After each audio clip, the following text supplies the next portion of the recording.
They were told to line up at dawn. No explanation, just orders barked in broken German. Get in the truck. The words hit Margaret like a punch to the stomach. In the camps, trucks meant one thing: the end. She'd heard the stories whispered in the dark. Prisoners loaded into trucks, never seen again. But when the engine started and the Wisconsin countryside rolled past the canvas flaps, something felt different. The guards weren't tense. They were relaxed, almost bored. Where were they really going? And why did the air suddenly smell like fresh bread? If you're interested in more untold stories from World War II, make sure to hit that like button and subscribe. These real accounts deserve to be remembered. The morning of March 15, 1945 came cold and gray to Camp Ellis, Illinois. Margaret Hoffman stood in formation with 30 other German women, their breath forming small clouds in the freezing air. The camp had become familiar over the past 6 months. The wire fences, the guard towers, the daily routines. Now, something was changing, and change in captivity was never good. At 23 years old, Margaret had already lived several lifetimes. She'd been a telephone operator in the Wehrmacht, connecting calls, relaying messages, a small cog, and a massive war machine. When the Allies swept through France in 1944, her unit had been among those captured. She remembered the chaos, the smell of smoke and gunpowder, the sound of American voices shouting orders, the long march to the coast with her hands raised. The ship across the Atlantic had been rough. Many women got sick. The food was strange, but plentiful. When they arrived in America, Margaret couldn't believe what she saw. Cities standing tall and undamaged, lights everywhere, cars and buses on clean streets. It was like landing on another planet. Germany was rubble and ash. America looked like the photographs from before the war, before everything collapsed. Camp Ellis was a sprawling complex of wooden barracks surrounded by farmland. In winter, the Illinois wind cut through every layer of clothing. In summer, the heat and humidity made the air feel thick as soup. But it was organized, clean, and safe. The women worked in the kitchens, the laundry, and sometimes in the camp gardens. They were fed 3 meals a day. They had beds with blankets. They could write letters home, though responses came rarely, and told of suffering Margaret could barely comprehend. Now, standing in the cold morning, Margaret felt her stomach twist with anxiety. An American sergeant walked along the line, checking names on a clipboard. His face was neutral, professional. Behind him, 2 military trucks sat with their engines running, exhaust rising in white plumes. "Hoffman Margaret," the sergeant called out. His pronunciation was terrible, but she recognized her name. She stepped forward, her legs feeling weak. The woman next to her, Hannah, whispered, "Where do you think they're taking us?" Margaret shook her head. She didn't know. She didn't want to guess. The smell of diesel fuel mixed with the cold air. Margaret could hear the crunch of boots on frozen ground. Somewhere in the camp, a radio played American music. The cheerful sound feeling completely out of place. Her hands were shaking, and not just from the cold. In the stories she'd heard, prisoners taken away, and trucks were being moved to harsher camps or worse. "Get in the truck," the sergeant said, gesturing to the back of the first vehicle. His tone was casual, almost friendly. That confused Margaret even more. Cruelty she could understand. Kindness followed by cruelty made sense. But this neutral efficiency, this matter-of-fact approach, she couldn't read it. Margaret climbed into the back of the truck, her heart pounding so hard she thought everyone could hear it. The canvas cover blocked most of the view, but she could see slivers of the camp through the gaps. Other women climbed in after her. 15 in total, all young, all terrified despite trying to hide it. Hannah sat next to her, gripping Margaret's hand. "I heard trucks mean work camps," Hannah whispered. "Mining or factories harder than here." Another woman, older, maybe 30, shook her head. "My cousin was taken in a truck in Germany. Never came back." The words hung in the air like smoke. Margaret's mind raced through possibilities. Maybe they were being sent back to Europe. Maybe the war was over and they were being repatriated. But wouldn't they have been told? Wouldn't there have been some announcement? The uncertainty was torture. Not knowing was worse than knowing the worst.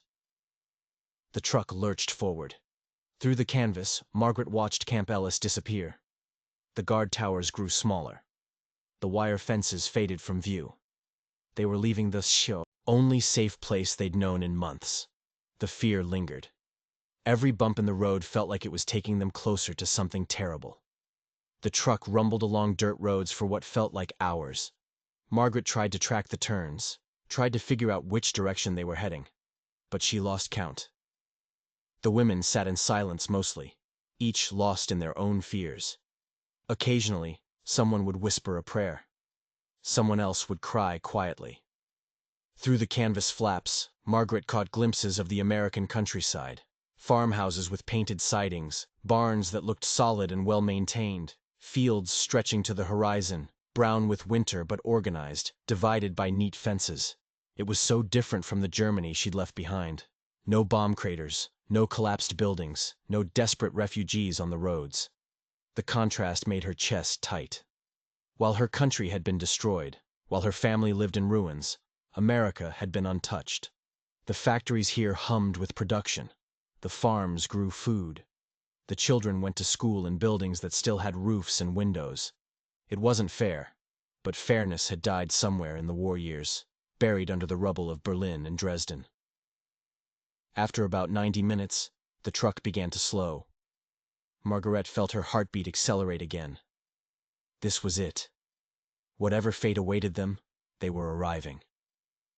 The women looked at each other, searching for courage in familiar faces. Hannah squeezed Margaret's hand so hard it hurt. The truck stopped. The engine cut off.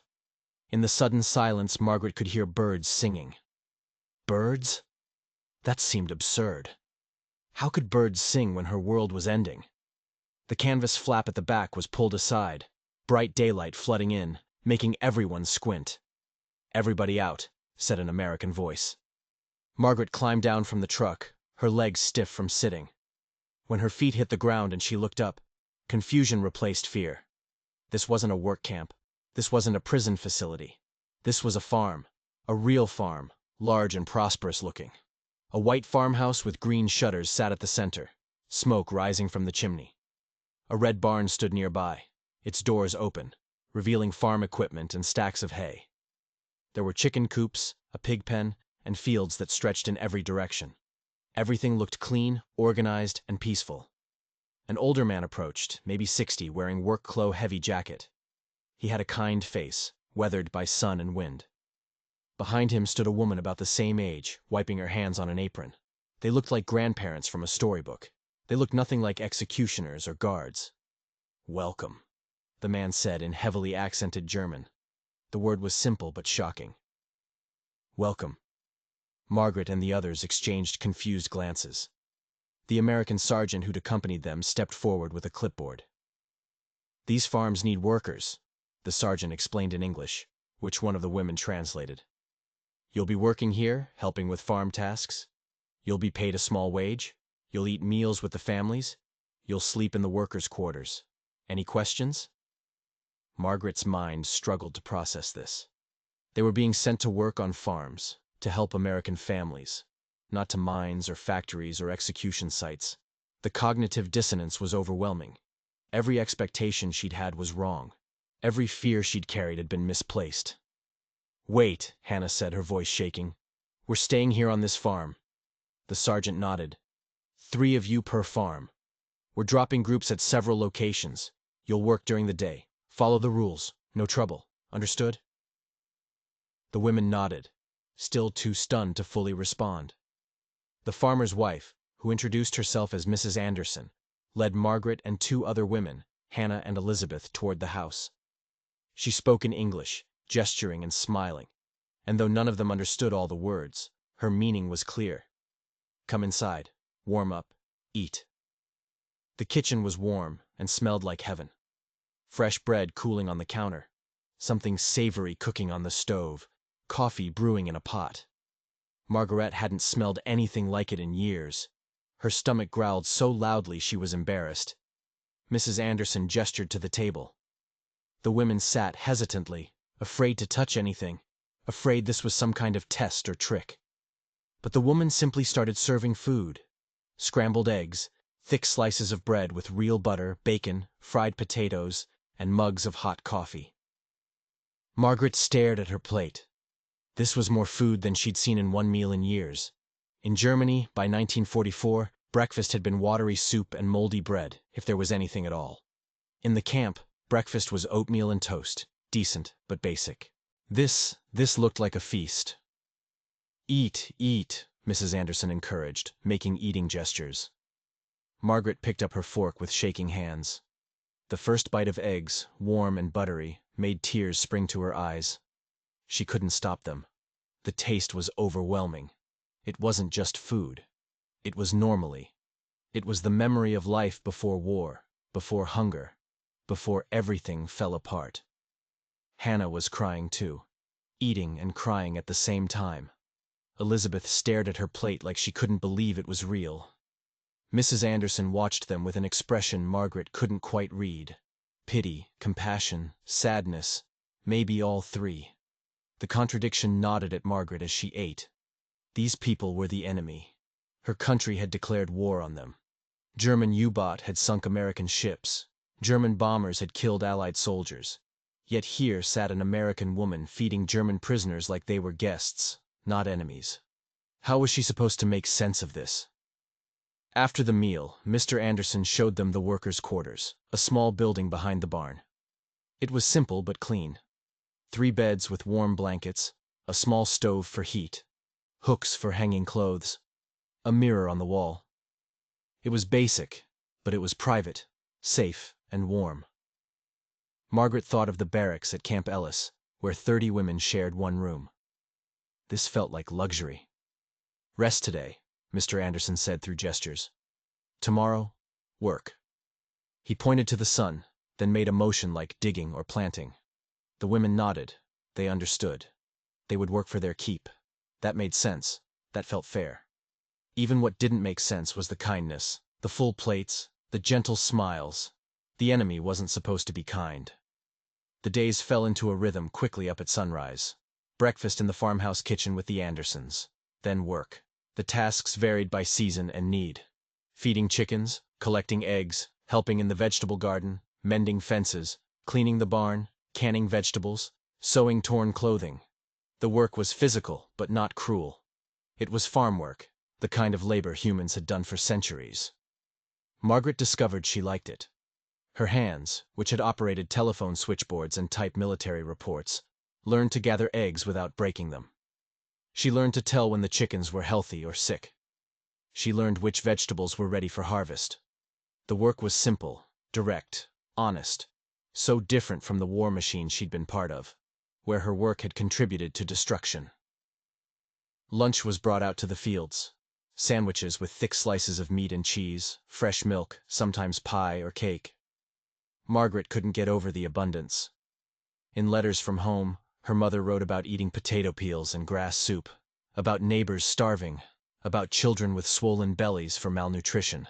Yet here, Margaret sat in an enemy country eating more than she'd eaten in her entire adult life. Dinner was the main meal. The women ate with the Anderson family at the big kitchen table. Their son, who was away fighting in Europe, was mentioned often. Mrs. Anderson would set his place anyway, an empty chair at the table. Margaret understood loss. She had a brother somewhere in Russia, if he was still alive. Letters had stopped coming years ago. Memory collided with reality at that dinner table. The Andersons' son was fighting Margaret's countrymen. Maybe he'd been in one of the battles where Margaret's unit was captured. Maybe he'd killed German soldiers. Yet his parents fed her, treated her with respect, taught her English words patiently. War had made enemies of people who, in any other circumstance, might have been friends. The letters from home became harder to read as spring turned to summer. Her mother wrote in May, "We are eating dandelion leaves and nettles. The bakery has been closed for months. No flour, no bread. Your father trades his tobacco ration for potato scraps. We survive, but barely. I pray you are suffering less than we are." Margaret read this while sitting on the porch of the workers' quarters, her stomach full from dinner. Roast chicken, mashed potatoes with gravy, fresh corn, and apple pie. She had gained weight since arriving at the farm. Her clothes fit better. Her face had filled out. When she looked in the mirror, she saw a healthy young woman, not the hollow-eyed prisoner she'd been. The guilt was crushing. How could she eat when her parents were starving? How could she sleep in warmth when they shivered and bombed out buildings? How could she laugh at Mr. Anderson's gentle jokes when her family suffered? The contradiction gnawed at her constantly. She was a prisoner, but she lived better than free Germans at home. Hannah felt it too. They talked about it late at night in their quarters. "I wrote my sister that I'm well fed," Hannah said, her voice breaking. "She'll hate me. She'll think I've betrayed Germany by accepting American kindness." Elizabeth, usually quiet, spoke up. "Maybe we're already dead to them. Maybe being fed by the enemy is worse than dying." But they kept eating, kept working, kept living. Because what else could they do? Refusing food wouldn't feed their families at home. Rejecting kindness wouldn't end the war. They were trapped between worlds, belonging to neither, guilty for surviving. The breakthrough came in July on a day so hot that work stopped at noon. Mrs. Anderson brought lemonade to where the women were weeding the vegetable garden. Real lemonade, cold and sweet, condensation running down the glass. Margaret drank it slowly, savoring every sip. Mrs. Anderson sat down in the dirt beside them, something that surprised Margaret. The woman was in her 60s, the farm owner, yet she sat in the dirt with her prisoners like they were equals. She pulled a photograph from her apron pocket and showed it to them. A young man in an American uniform, the Andersons' son, James. Mrs. Anderson spoke slowly, using simple words they'd learned. "My son, France, fighting." She pointed at Margaret, then at the photo. "Maybe you know." Margaret understood. "Maybe your people killed my son. Maybe my son killed your people." Margaret pulled out her own small photograph, creased and worn. Her brother in Wehrmacht uniform, taken in 1942. "My brother, Russia, may be dead." The words were heavy. Mrs. Anderson looked at the photo for a long time. Then she did something unexpected. She reached out and held Margaret's hand. "War bad," Mrs. Anderson said. "Boys die, mothers cry. All same." It was simple English, but the meaning was clear. Suffering was universal. Loss was shared. The enemy had mothers who cried too. It wasn't a political statement or a grand revelation. It was just truth spoken by one mother to a woman who might someday be a mother herself. Margaret felt something crack inside her. Not break, but crack. Like ice in spring beginning to thaw. She'd spent so long thinking of Americans as the enemy, as others, as fundamentally different. But Mrs. Anderson's tears looked like her own mother's tears. Her pain was familiar. Her love for her son was the same love Margaret's mother had for her missing brother. From that day, something shifted. Mr. Anderson taught them English during evening breaks. Not military English, but farm words. Chicken, cow, rain, harvest, bread. Words for life, not war. Mrs. Anderson taught them to bake pie, showing them how to crimp the crust just right. These skills had nothing to do with the war. They were just human skills passed from one generation to another. The Andersons had a radio, and sometimes in the evenings, they all listened together. News of the war in Europe, reports of battles and advances. When Germany was mentioned, everyone would grow quiet, the tension thick. But then, Mrs. Anderson would bring out cards and they'd play simple games, forgetting for a moment that they were supposed to be enemies. By August, the restrictions had loosened without anyone really noticing. The women were no longer supervised every moment. They worked independently, trusted to complete tasks without constant watching. Mr. Anderson would leave them to tend the chickens while he worked in distant fields. Mrs. Anderson asked their opinions on where to plant next year's tomatoes. One afternoon, Mrs. Anderson asked Margaret to accompany her to town. The request was stunning. Town meant leaving the farm, seeing American civilians, walking through an enemy city as a prisoner, but Mrs. Anderson presented it casually like it was normal. Need supplies? You help carry. The small Illinois town was like something from a dream. Shop windows full of goods. Children playing in a park. People walking casually. No fear of bombs or soldiers. Women chatted on street corners. Old men sat outside the hardware store. Life continued normal and peaceful, while across the ocean cities burned. People stared at Margaret. She wore work clothes, not a uniform, but somehow they knew. She saw the looks. Curiosity mostly, some suspicion, occasional hostility. One woman spat near them, but Mrs. Anderson just put her arm through Margaret's and walked on head high, as if daring anyone to say something. In the general store, Mrs. Anderson let Margaret pick out fabric. "For a dress," she explained, "you need Sunday dress." A Sunday dress? As if Margaret was a regular person who needed regular clothes for regular occasions. As if she wasn't a prisoner of war from an enemy nation. The absurdity of it made Margaret want to laugh and cry at the same time. That night, Margaret wrote in the diary she'd started keeping. "Mrs. A took me to town today. People stared, but she didn't care. She bought me fabric for a dress I will wear after the war when I'm free. If I'm ever free, if there's still a Germany to go home to. But she believes I have a future. She treats me like I'm human. How do I reconcile this with everything I was taught?" September brought cooler nights in the harvest season. The work intensified but felt meaningful. They picked apples, gathered squash, prepared the farm for winter. Margaret found satisfaction in the physical labor, in seeing tangible results. A basket of apples, jars of preserves lined up on shelves, a barn full of hay for winter. Simple accomplishments that made sense in a way the war never had. But the internal conflict grew sharper as the weeks passed. In propaganda films she'd watched in Germany, Americans were portrayed as corrupt, greedy, violent. They were supposed to be cruel to prisoners, especially women. They were supposed to represent everything wrong with democracy and capitalism. Yet, the Andersons worked harder than anyone Margaret knew. They shared what they had. They treated prisoners with dignity.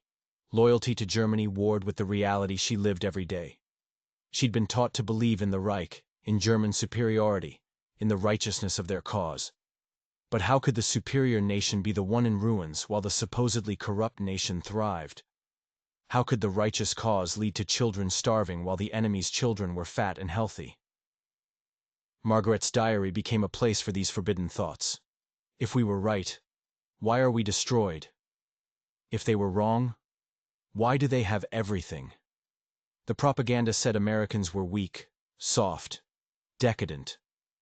But their soldiers defeated ours. Their farms feed the world. Their factories never stopped running. Were we lied to? Or am I betraying my country by even asking? The shame of doubt was heavy. She felt like a traitor for questioning, but she couldn't stop the questions. They came at night when she lay in her comfortable bed. They came at meals when she ate food her family couldn't imagine. They came when Mrs. Anderson smiled at her. Genuine warmth from someone who had every reason to hate her. The three women in the workers' quarters grappled with these questions together. Hannah remained the most conflicted. "We can't forget who we are," she insisted. "We're German. These people are enemies. This kindness is a trick or a test or something. We have to stay loyal." Elizabeth had swung the other direction. Loyal to what? To a regime that sent us to fight a war we couldn't win? To leaders who let our cities burn? "I'm grateful to be here. I'm grateful to be alive. If that makes me a traitor, then I'm a traitor." Margaret fell somewhere between. "I don't think it's about being a traitor," she said carefully. "I think it's about accepting that maybe we didn't have the full picture. Maybe both things are true. We can be German and still recognize that the Americans aren't monsters." The debates continued through the fall. Sometimes heated, sometimes sad, always circling the same impossible questions. How do you maintain identity when everything you believe turns out to be false? How do you hold on to pride in your nation when your nation lies in ruins? How do you accept kindness from people you were taught to hate? Other prisoners visited, sometimes brought by the same military trucks that had delivered them. Women from neighboring farms would gather on Sundays when work was light. They shared stories, compared experiences. Most were similar. Hard work but fair treatment, plenty of food. American families who were strict but kind. One woman from a farm 20 mi away told a different story. Her host family was cruel, worked her too hard, gave her scraps. The other prisoners listened with familiar dread. There it was, the treatment they'd expected. But it was the exception, not the rule. Most families, it seemed, followed the Geneva Convention, not because they had to, but because they believed it was right. In October, the radio brought news that made everyone go silent. Germany was being pushed back on all fronts. Cities were falling. The end was near. Margaret listened to the reports with a strange numbness. She should feel something. Grief for her nation. Fear for her family. But instead, she felt relief. Relief that it would finally be over. Relief that the killing would stop. That evening, Mr. Anderson found her crying in the barn. She tried to stop, embarrassed to show weakness, but the tears wouldn't stop. He sat down on a hay bale nearby, not touching her, just being present. When she finally calmed, enough to speak, she tried to explain in her broken English. "My country dying," she said. "My people suffering. But I am here safe, fed. I should be there. But I am glad I am not." The admission felt like betrayal, but it was truth. She was glad to be in America, on this farm, away from the destruction. Mr. Anderson was quiet for a long moment. Then he said slowly and clearly so she could understand, "War makes enemies of good people. Peace makes friends of enemies. You are not betraying your family by wanting to live. You honor them by surviving." The words settled into Margaret like seeds. Maybe survival wasn't betrayal. Maybe accepting kindness wasn't weakness. Maybe recognizing humanity in your enemy didn't make you a traitor. Maybe it just made you human. She thought about what she'd learned on the farm. Democracy meant Mr. Anderson could complain about his government and not be arrested.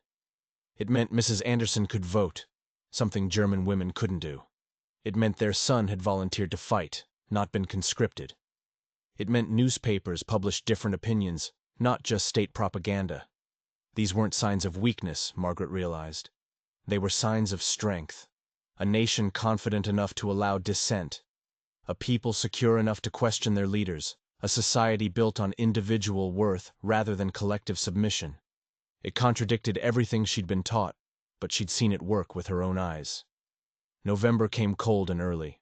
The first snow fell on Thanksgiving, an American holiday Margaret didn't fully understand, but the Andersons insisted the women join them for dinner. The table was crowded with food. Turkey, stuffing, potatoes, 3 kinds of pie, an obscene amount of food while people starved across the ocean. Before the meal, Mr. Anderson said, "Grace." He thanked God for the harvest, for the food, for their health. Then he did something unexpected. "And we thank you for Margaret, Hannah, and Elizabeth for their hard work. For reminding us that our enemies are human too. May the war end soon, and may all mothers see their children again." Margaret couldn't speak. Her throat was too tight. Mrs. Anderson squeezed her hand under the table. This was the most dangerous weapon, Margaret realized. Not guns or bombs, not propaganda or threats, but this dignity. Treating enemies like human beings. Showing mercy when cruelty would be easier. Kindness cuts deeper than hatred because you can't fight it. You can't defend against it. It slips past all your walls and changes you from the inside. Germany had tried to win through strength and fear. But America was winning through something else entirely. Through showing that their system, their values, their way of life was better. Not because they claimed it, but because they lived it. Even in how they treated prisoners. That night, Margaret wrote in her diary, "They've won. Not because they defeated us in battle, though they did, but because they've defeated the lie we were told about them. They're not monsters. They're not weak. They're not inferior. They're just people who've built something that works, and we, in our pride, couldn't see it until it was too late." The turning point came in early December on a morning bright with new snow. Margaret was in the barn mucking stalls when Mrs. Anderson came running. Her face was different, pale, shaking. For a moment, Margaret's heart stopped. This was it. The kindness had been a trap. Now came the reckoning. But Mrs. Anderson wasn't angry. She was crying. "James," she managed to say. "My son. Letter came." She thrust a telegram into Margaret's hands. Margaret couldn't read all the English, but she understood the important parts. Wounded. Hospital in France. Stable condition. Coming home. Mrs. Anderson collapsed onto a hay bale, sobbing with relief. He was alive. Her son was alive. Margaret didn't think. She just moved, sitting beside the older woman, putting her arms around her. They sat like that, enemy and enemy, holding each other while both cried. Mrs. Anderson for her son who'd survived. Margaret for her brother, who probably hadn't. "I'm sorry," Margaret whispered in German, then tried in English. "I'm sorry for war. For your son hurt. For everything." Mrs. Anderson pulled back, looking at Margaret's face, seeing her. Really seeing her. Maybe for the first time. Not as a prisoner or a worker, but as a young woman who'd lost just as much as anyone. "You didn't start this war," Mrs. Anderson said slowly. "Neither did my James. Neither did your brother. Men in rooms far away started it, and we just suffer for their choices." It was a simple truth, but it hit Margaret like a physical blow. She'd spent years feeling responsible. Guilty for being German. Guilty for the war. But she hadn't started it. She'd just been swept up in it like millions of others. The moment crystallized something for Margaret. Standing in that barn holding this American woman whose son her countrymen had tried to kill. She understood finally what had been happening to her. She'd been changing, transforming from who she'd been into someone new. Someone who could hold two truths at once. She was German, and she was human. Germany had done terrible things, and she could still love her homeland. The enemy could be kind, and that didn't make her a traitor for acknowledging it. She thought back to that first day, climbing into the truck, certain she was going to die. In a way, she had died. The old Margaret, the one who believed all the lies, the one who saw the world in simple terms of us versus them. That version had died, and someone new had been born. Someone more complicated, more aware, more human. "Thank you," Margaret said, and she meant it for everything. For the food and the shelter and the work. But more than that, for the dignity. For treating her like a person.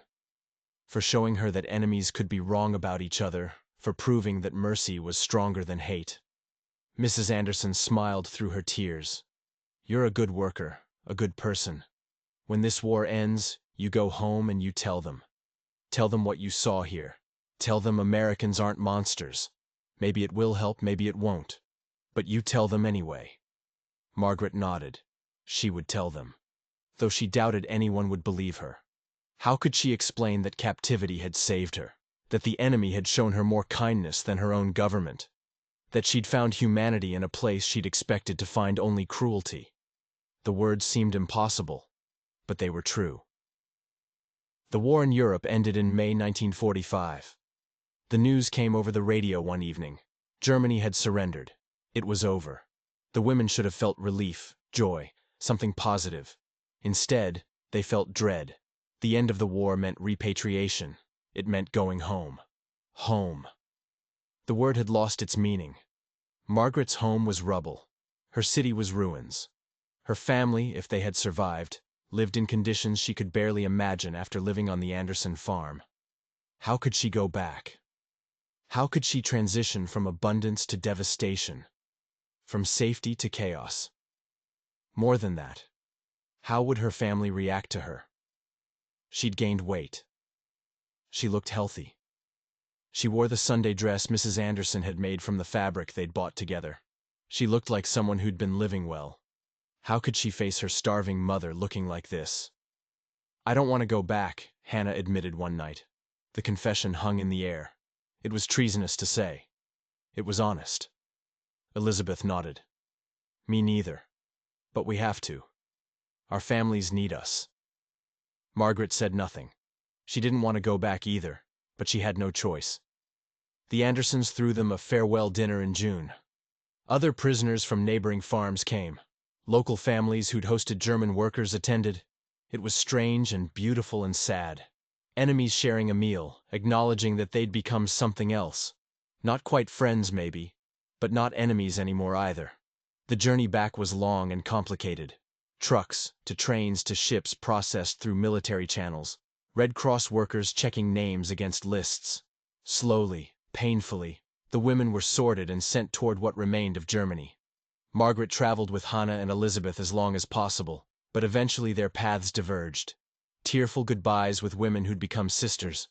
When Margaret finally reached Munich, or what was left of it, the shock was physical.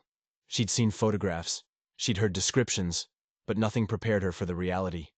Entire neighborhoods gone, mountains of rubble, survivors living in cellars and makeshift shelters, children with old faces, elderly people who looked like ghosts. She found her parents in the basement of what had been their apartment building. The building itself was gone, just rubble and twisted metal. But the basement still stood, shared by 6 families now. Her mother didn't recognize her at first. Margaret was too healthy, too well dressed. When recognition came, her mother's face crumpled. "Margaret," her mother sobbed. "You're alive! You're alive!" They held each other, both crying. Her father stood back, his face unreadable. He looked decades older than when she'd last seen him. His hands shook, his eyes were hollow. That first meal with her family broke Margaret's heart. Watery soup, a single potato divided among 3 people, a crust of bread that would have been thrown away as garbage in America. Her mother apologized for the poor meal. Margaret couldn't speak. She couldn't tell them about the feasts at the Anderson farm. She couldn't describe the abundance. The contrast was too cruel. Her mother asked about captivity, expecting horrors. Margaret chose her words carefully. "They treated us according to the Geneva Convention," she said. "We worked on farms. We were fed adequately." She couldn't say more. Not yet. Maybe never. How could she explain that she'd lived better as a prisoner than her family had lived as free Germans? Years passed. Germany rebuilt slowly, painfully. Margaret married, had children, made a life in the new Germany. But she never forgot. The memories of the Anderson farm stayed with her, vivid and clear when so much else faded. The smell of Mrs. Anderson's kitchen, the taste of real coffee, the feel of clean sheets, the sound of Mr. Anderson's patient English lessons. She told her children about it when they were old enough to understand. She described the farm in Illinois, the American family who'd shown her kindness.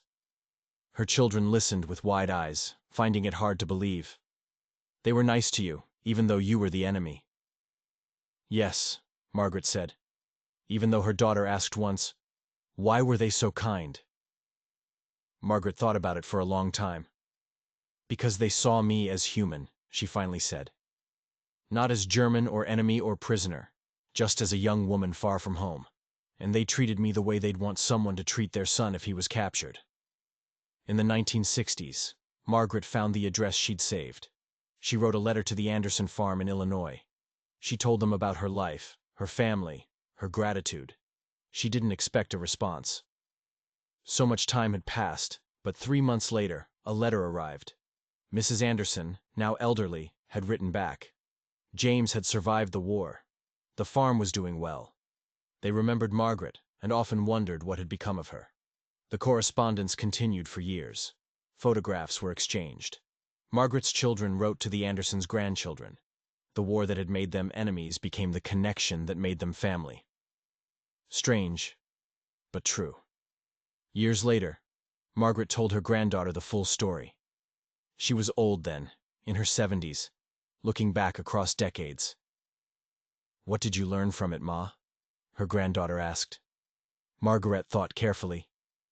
"I learned that propaganda lies. I learned that enemies are rarely what you're told. I learned that kindness is stronger than hatred. But most importantly, I learned that mercy doesn't make you weak. It makes you strong. The Americans could have treated us cruelly. They'd have been justified. We were the enemy. But they chose mercy instead. And that choice changed me forever. And so the truck ride that Margaret thought would end in death became the journey that saved her life. Not just physically, but spiritually. The farm in Illinois became more than a workplace. It became a classroom where she learned that everything she'd been taught about the enemy was wrong. The Andersons never knew how much they'd changed her.